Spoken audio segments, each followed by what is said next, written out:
Chair of the George River Floodplain Risk Management Committee. I welcome everyone to tonight's meeting, our first one for this term. I declare the meeting open at 6:30 p.m. I'd like to start by acknowledging the traditional owners of the land, the Bidjigal people of the Eora Nation, who are the traditional custodians of all lands, waters and sky in the Georges River area. I pay my respect to elders past, present, and the extent that respect to all Aboriginal and Torres Strait Islander peoples who live, work and meet on these lands.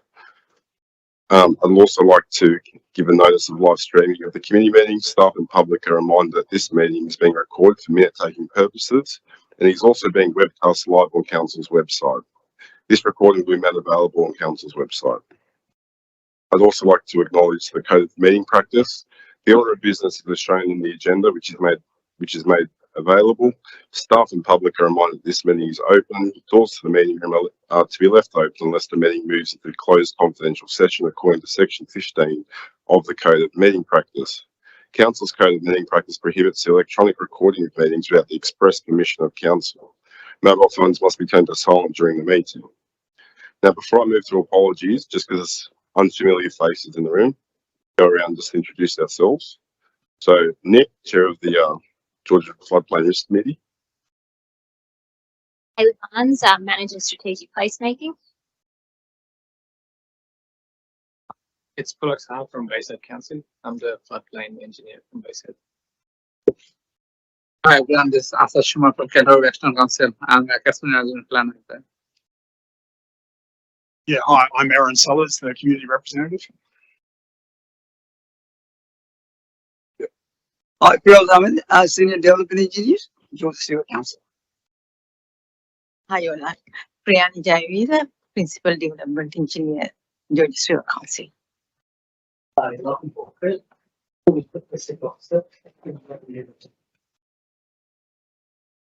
Hello, my name is Sadiq Zaman. I'm from Department of Planning and Environment. Tom Heath, Manager of City Technical Services, George River Council. Andrew Ladder, Director of Assets and Infrastructure. And one last. Just introduce yourself, yeah. Team leader for asset planning, stormwater, Canterbury Bankstown Council. And I'd like to acknowledge Councillor Peter Marnie, Brian Sharon, Teresa Cobb for joining us. So we'll start. Okay. I think we'll start for a motion to confirm the minutes of previous meeting. Just need to do apologize. Are there any apologies?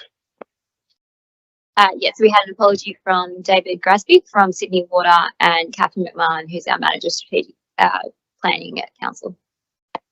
Any other apologies from anyone else?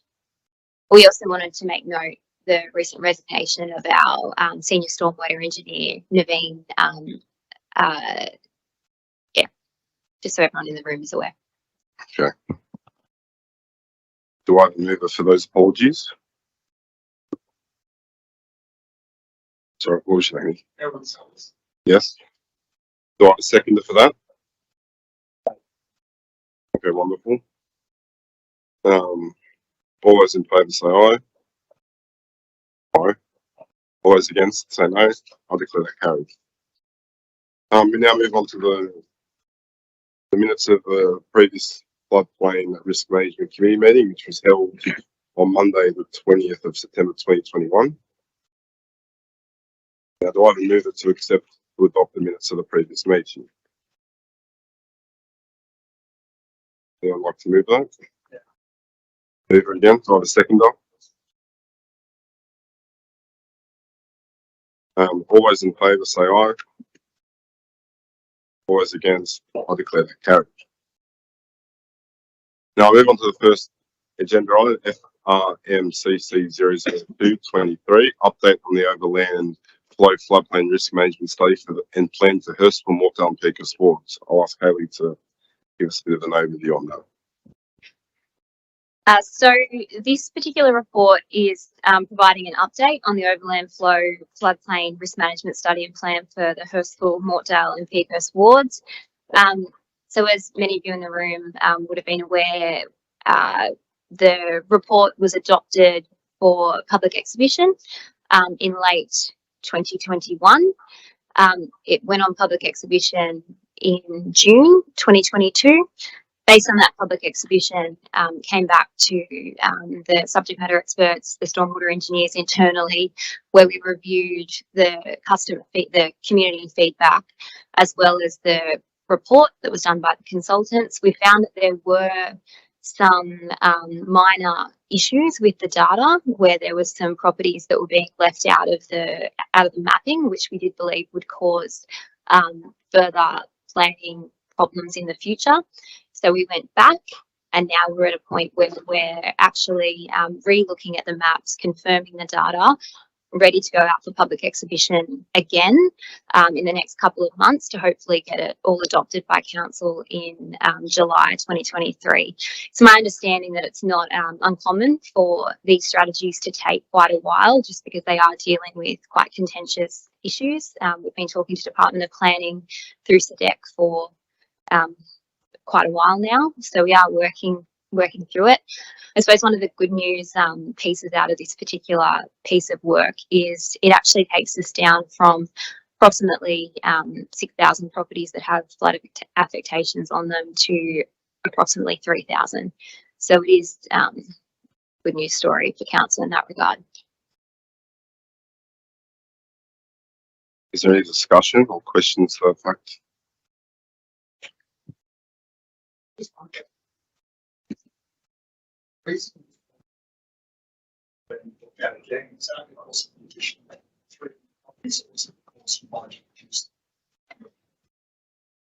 No, so from the mapping that was done from the consultants, it got us just over that 3,000 property mark. The reason why we looked at it again was because, and I tried to explain it in the report, we were getting clusters of properties that were having flood affectations on it, and then we were finding that based on the data that the consultants used to determine which properties had those affectations on it, it was actually leaving out little clusters of properties.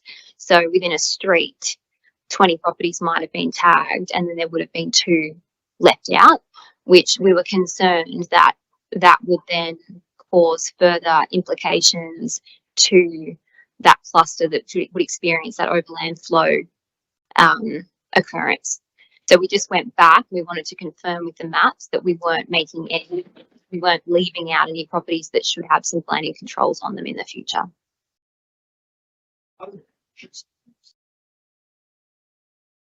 Based on the data, so in the report that got circulated to this committee back in 2021, based on the different parameters they used to determine the different flow levels, that's how it got reduced to that amount.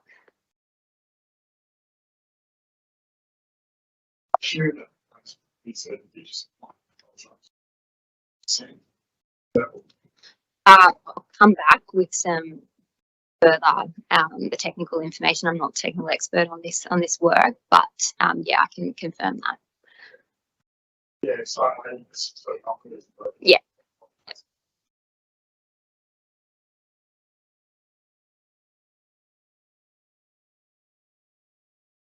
Mm. Mm. Yes. That was our issue. Yeah. That was our issue, is that we were concerned that there wasn't a capacity to apply controls to particular properties within a cluster because they weren't being captured within that range. So I can confirm the exact parameters that the consultant came back and used to make sure that we captured those properties.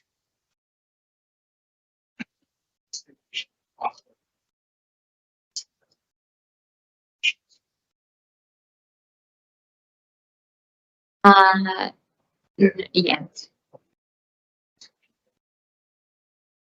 No, point taken. We might need to make it clearer in a future report about how that reduction occurred, and I can make sure we step that out. Yeah. Yeah, I just want to know there was the senior engineer that just resigned recently that was driving the study, so that's just been unfortunate in the circumstances right now. Can you please use the microphone so people online can hear? Sorry. Yeah. So I think it's mainly because of the AR 2016 update from previous 1987 rainfall, and that's how it's got reduced from 6,000 to 3,000. That's my understanding is for this catchment. The cluster that they're talking about, I think, is just mainly just how you apply the tagging criteria. Some of them were just left out because it doesn't fall into this criteria. Yeah. And they had to do it manually. I think it just WMA might be. Yeah, it was a manual on that. exercise. Yeah, I don't know if the It did for our council. Yeah, Bayside. Yeah, it did. Yeah. Is there any further discussion on this topic?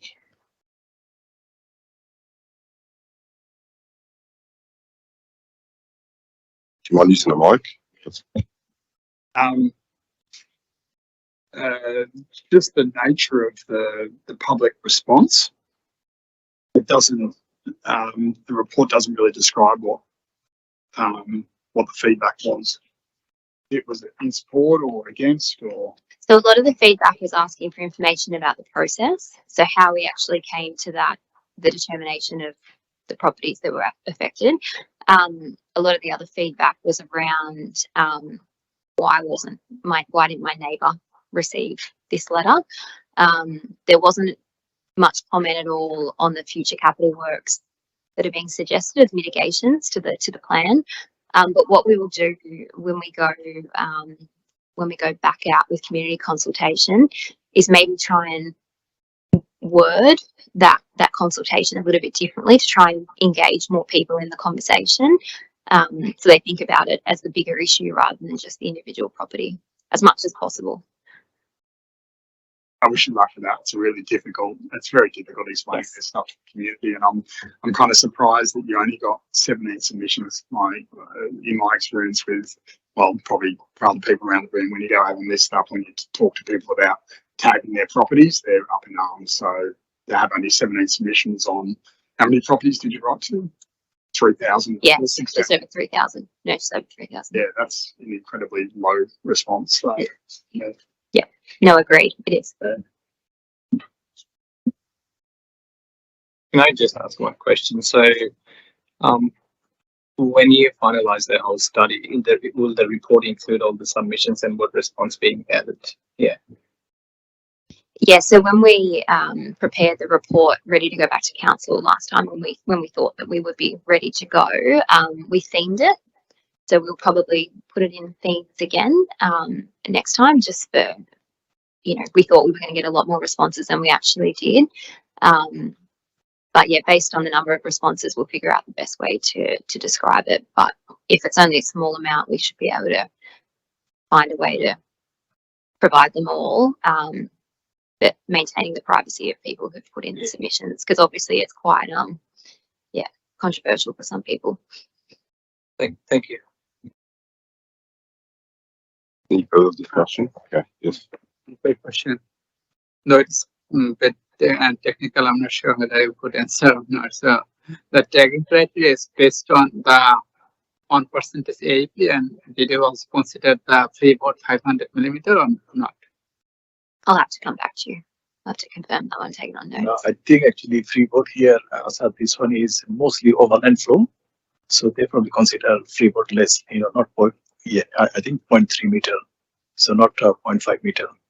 So that is because it's it's not like a mainstream flow coming from the creek or river flooding those property. And if you see the study is overland flood risk management study. Yeah.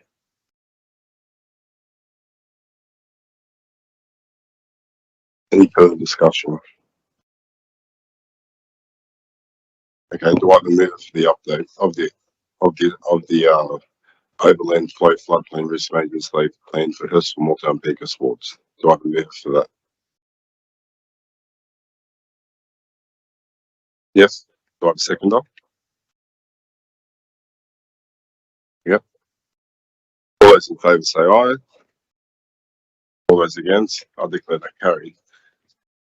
Now we move on to item FRM CC003-23,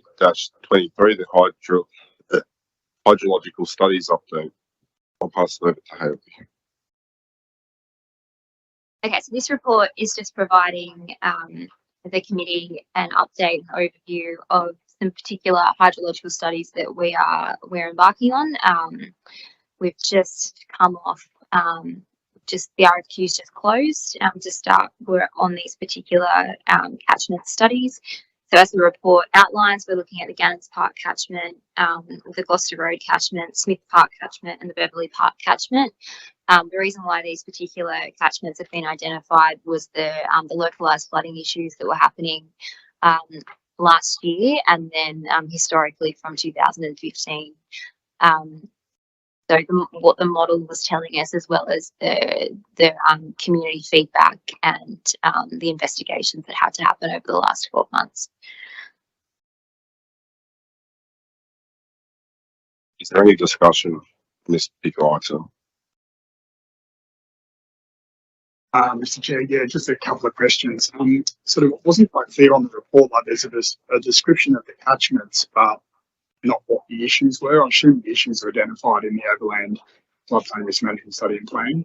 Yeah, so the major capital works component of the flood risk management plan that we spoke about earlier, a lot of these particular studies actually allow us to get to the point where we're comfortable with the construction designs that they're suggesting.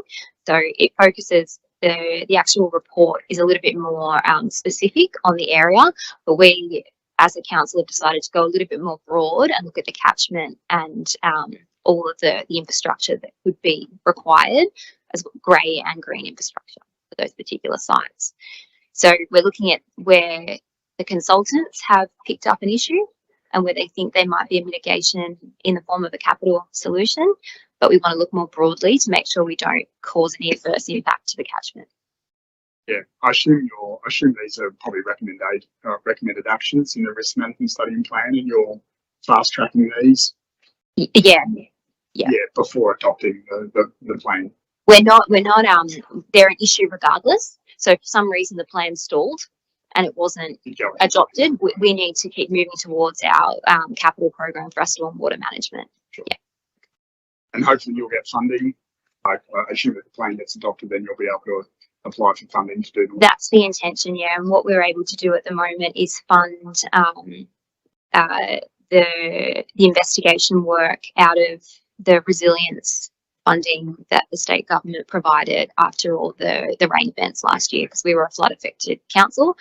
So we're able to use that as a resilience package to help support understanding and progressing those network solutions. And just last question, was there any so your community engagement will be conducted, so you haven't started that yet?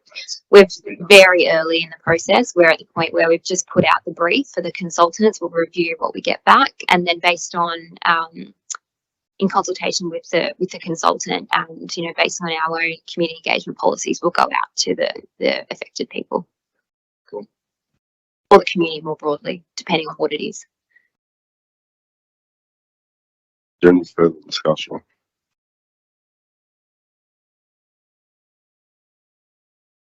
All right, I'll put that to a vote. Do I have a move for this motion?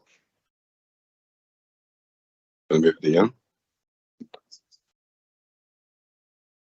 You'll move it this time? Okay, wonderful. Do I have a seconder? You'll second it this time? Okay.